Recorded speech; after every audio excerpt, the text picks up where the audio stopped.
UPA জামানায় খাদ্য সুরক্ষা আইন,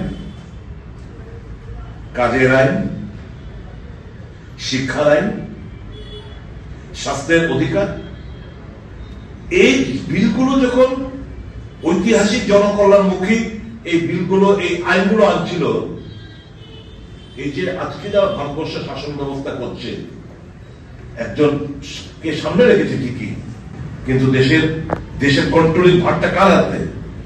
আদানি আম্বানিদের হাতে। Narendra Modi is a puppet in the hands of একটা কাঠপুতুল আদানি এবং আম্বানির হাতে।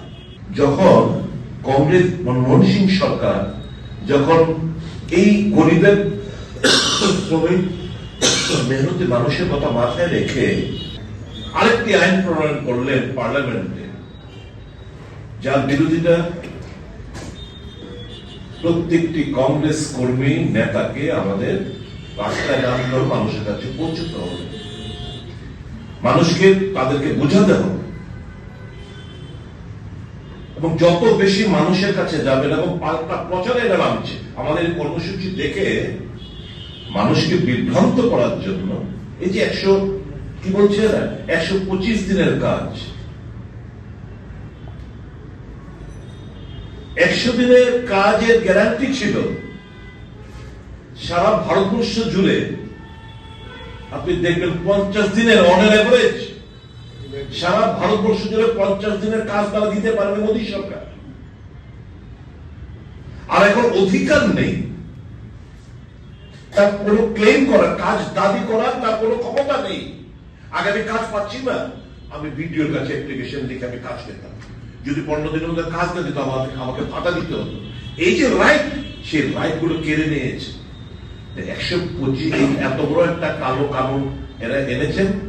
125 দিনের কথা বলা হয়েছে ধোঁকা, কারণ একটা বিশাল বড় বার্ডেন রাজ্য সরকারগুলোর উপর চাপিয়ে দিচ্ছে। তো রাজ্য সরকার স্বাভাবিকভাবেই ওই যে তার যে মানসিকতা যে আমি আইনটাকে বাতিল করবো, এটাকে এই নতুন আইন এনে তার ওই যে ইচ্ছাটাই, কারণ এই সরকার গরিব বিরোধী সরকার, একের পর এক আইন আনছিলেন, পাশ করাচ্ছিলেন, মানুষের কাছে অধিকার, মানুষের কাজের দাও, মানুষকে খাদ্য দাও, মানুষকে শিক্ষা দাও, মানুষকে স্বাস্থ্য দাও।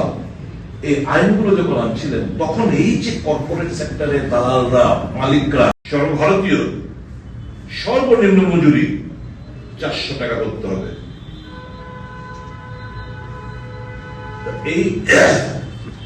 এইটা হচ্ছে আমাদের, এবং এই যে আপনাদের এখানে টকিং পয়েন্টস, এই যে পরশুদিন আপনারা বিভিন্ন জেলা ভিত্তিক সাংবাদিক সম্মেলন করবেন, মানুষকে জাগ্রত করতে হবে কিভাবে এই যে অধিকারগুলো ছিনিয়ে নিচ্ছে সে সম্পর্কে সবটা পড়ে আপনারা আপনাদের সহজ সরল ভাবে।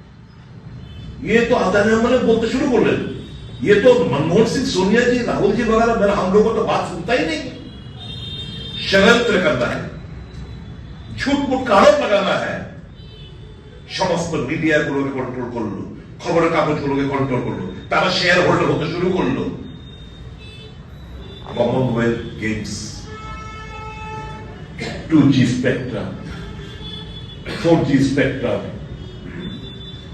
কয়লা, সব দল, সিপিএম থেকে আরম্ভ করে বিজেপি, সমস্ত দল আকাশ পাতাল সমস্ত কংগ্রেস চুরি করে নিয়েছে।